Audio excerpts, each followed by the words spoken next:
Oh,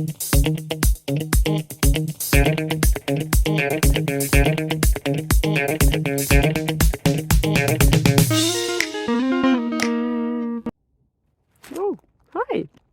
Yeah, today there is a little bit of a perspective change happening because sometimes the answers are in the details, you know. Will it be the case for the next question? Let's see.